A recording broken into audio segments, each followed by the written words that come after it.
Good morning, YouTubers. Happy Fridays here again. I apologize for the gap in the videos here, but as you can see,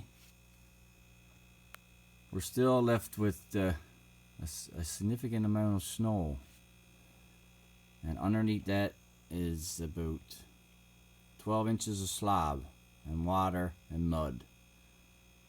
So we had the last week and a half, I guess, after we got our last mild, all the brooks opened up, all the bogs, all the little openings that you could cross on skidoo and snowmobile, and it was almost getting good on bike on the main trails because it would freeze up night time. But now we had this full week of slap snow and 2 nights there of significant amounts. So it was hindering our efforts to get in the bush and doing any more projects, but we did get our wood out just in time. A few logs and stuff, as you can see on the previous videos. So this is the month of March, between today and probably the middle of April. Is a month of 0 degrees, slap snow. You know, there's not a big lot of snow melting. So it's time to pick up a few hobbies around, and I've been delaying this job for I don't know, about a year. So we got 2010 Tacoma. Now I'm just going to give you guys a few tips, probably save you a few bucks in the garage, if possible. 2010 with 69k, I think it was on her now. I don't use it a big lot because between that now and the work truck and the quads and stuff. So like anybody knows, something that's sitting is probably worse than, you know, if you're using it on a daily basis. But you know, we have it all undercoated and stuff, and it's probably over undercoated too much because at this point now, I don't know if you can see up there, everything is right full of crown undercoating, which makes it horrible to work on. And I'm going to tell you right now, there is a product that Canadian Tire used to carry, and the previous owner, this was a single owner truck, I got it off the gentleman that I knew, completely babied this truck like over and above. He undercoated it twice a year, which was, there's such thing as too much of a good thing, right? You see all them rubbers, they're all stretched, deteriorated. All the windshield wash lines were stretched and leaking. There's a specific product that eats the rubber, so I'll try to get that for you. I don't think they use it anymore, I'm not sure, but it's not Crown. I'm using Crown now for the chassis and stuff. You'll never need to do the body no more because it's still dripping from like 4 or 5 years ago. So the task we got on the go here today, I was getting a squeaking and a rumbling and a chirping noise, which I knew. Now reference this 2.7 4-cylinder to the 4-liter V6. All these parts are going to be virtually the same, so there's not going to be no confusion against the magnetic clutch and the pulleys and the bearings and stuff. So the belt is different, obviously. But yeah, I was getting a loud, especially on startup, a squeaking and a chirping, and you know, guys, if you're familiar with these, there's 3 idler pulleys on it, right, along with the tensioner. Can't really get a good shot of it there now, but you see 1, 2, there's 1 on the bottom, and they're not cheap. So a little tip now for you. So we got the pulleys, and I figured at the same time, these magnetic clutches for the AC compressor air conditioning is famous for separating. So you know, this is the time to do it now. This vehicle is 14 years old, going on 15 years old. So if you know, do it once rather than having to come back and tear it all down again. Because I had to release the fan. I got the fan tucked back here. Just had to weigh enough to get a bolt onto the compressor to get the, or to get a wrench on the compressor to get the bolt out. There's an 8mm bolt goes through that spline shaft.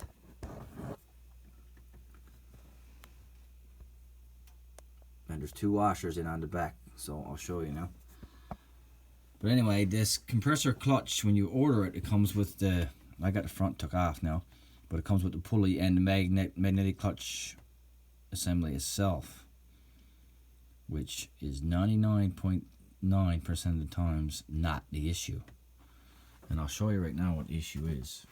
If you're going to replace the whole unit, then you might have to remove the compressor, especially on this unit, because you got to get back and get the circlip out, and that wheel is seized directly onto the compressor crank shaft, right? And you need a puller sometimes to get that off. And if you start beating on it, you're going to tear off your notches and warp your pulley. And then there's another clip inside that to get the magnet off. So it's a nightmare job that could end up costing you thousands of dollars if you ruin the compressor, if you hit the crank, if you gotta get a pulley, kink one of your lines, if you're using a wrench in here and you go in and hit the condenser or the rad. It's just a fucking nightmare, excuse my French. So anyway, a little hack for this. Unfortunately, you got to buy the whole set. You got to buy the full assembly. The magnetic clutch end, the pulley with the bearing, and this is what makes your compressor cut in and out. The computer sends a signal to this positive wire, which inducts the energizes the magnet and clamps your outer pulley to the crankshaft on your compressor, which in turn gives you cool air with you and the missus going down the road 30 degrees in the summertime. And she's not too happy if this is not, she's going to get in with the next guy who got ice cold AC, and you're not going to have a happy day.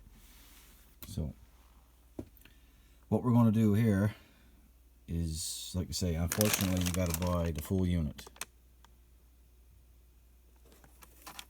which is like $700 something. Now I had one over the years for a special occasion, so it's kind of a shame, but we're not going to use this,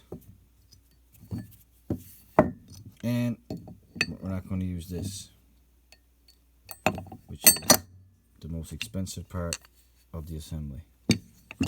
So that can be put away. Now you might need it down the road. You got to check this surface on your existing pulley. So when you pluck off this one, this is the old one, you can see the difference, obviously. But as you can see, this one's not gone yet, but what happens here, this is a rubber insulator between this steel coupler and this one here. So as you know, rubber would separate and the inside would spin around on the shaft and this outside wouldn't do anything. So therefore it wouldn't lock your crank compressor to your to the outer housing.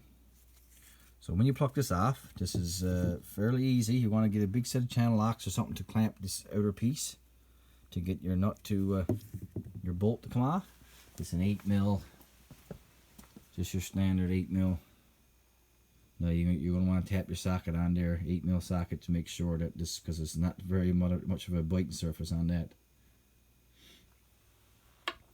So once you get that turned, that out, very, very important. Some of these compressors, depends on how much clearance, how much lash there is between this pulley and the crank and the pulley on the compressor. There's a series of washers. See? And I thought this one had 2, but it got 3. Sometimes it has 2, and literally they're just spacers. And the first place they'll be in there. Now when you pull out, they go in there, see, inside the spline. So when you pull this off the compressor, which is horizontal or vertical, you know where the washers are going to want to go, don't you? Right down in the if you got an oil pan or something there around, or whatever you got down on the ground, or maybe they'll just bring up into breastplate if you still got that on. But if you put 2 in, won't work. Put 4 in, won't work. 3 got to be in there. Some have 2, some have 3, and some of them are a little thicker than others. As you can see, if I can get this thing to focus. But it's all shim from the factory, so very important not to lose them. So we're going to go ahead, put our washers in here, and literally just slide this on this spline. I'll just show you. We're going to slide this outer plate. Now, if I can do this with the camera here.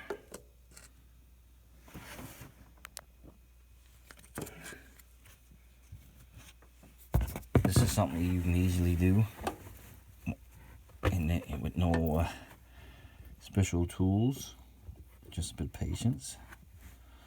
See? Yeah, I haven't got washers in, but you can see the end result is going to be. Put your nut in and put a bit of, or bolt, put a bit of Loctite on your bolt. Not perma strength stuff, just the regular medium blue Loctite. And like I say, make sure the mating surface is good. And you're off to the races. You don't need to remove the belt. But like I say, 99% of the time, if you're getting the chirping or if you're getting no AC, that's the culprit right there. And I've seen aftermarket ones that from China that is just as well for you to save your money, because if it do work, there's going to be a clearance issue. Then in turn, you're going to tear up the mating surface on this feller, which then all this has to come off. Compressor maybe, the red got to come out, coolant got to be drained, to get a puller in there to get this off, because this bearing slides right on the crank of the air conditioner, of the compressor. So just a little quick hack there.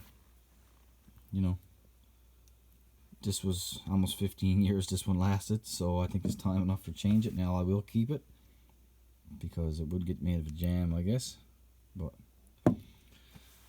I had this truck now 6 or 7, 8 years or something, so I haven't put a wrench on it, so it's for the minor stuff. So we got 2 new calipers now, and rotors, pads, done the exhaust.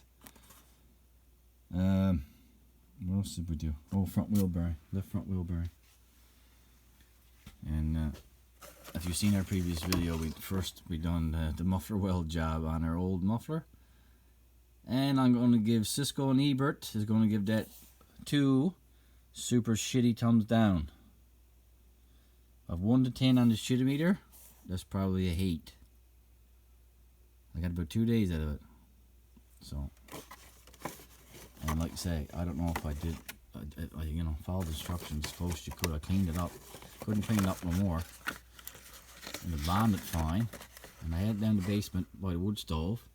So, you know, I don't know what you could do. I don't know if I tried to rock the muffler to sleep or to put it, you know. But anyways, yeah. So now we're back to the pulleys. These pulleys are very expensive. There's one that's $400. There's one that's $150. But another little hack for these pulleys. Now this one, of course. This one here, no? You can go to your local automotive shop, store, punch that bearing out, and get a $4 bearing put in there, which is 6203. 6203 common bearing. So I'll save yourself $50 or $60, right? This one needs to be ordered, because this one is one assembly. And that's the most, well, they're all common. If one chirps, they all pretty much go at the same time. So anyways, guys, I'm going to sign off here. Sorry if it's not too much of an exciting video, but we're really eager now to get across the lake and start on our Special Spaces series. Highlight all the different places around this area, historical sites. So stay tuned for that. I might get there's another little couple hacks I can probably show you with the calipers, getting them off, stuff like that. I'll probably show you on another video. But yeah, that's like I say, all I gotta do now is just pull the belt, replace them 2 pulleys, and Bob's your uncle. type thing. But if you're just doing the AC compressor clutch, just the head, you don't even need to remove the belt. Just make sure no kids are in playing with the remote start or anything, so you don't get your fingers tangled up in the belt or anything. You have to hit the remote button, but shouldn't put the bonnet open. So just remove the fan, 4 bolts, 12mm nuts. Remove your fan, tuck it back in the shroud, out the way. Make sure you don't pierce the fins on the rad. And you're going down the road with the missus is right happy with a cold AC. And like I say, it may not be a good night. Never knows. Alright guys, thanks for watching. Any comments, tips? We're open to suggestions. Over and out.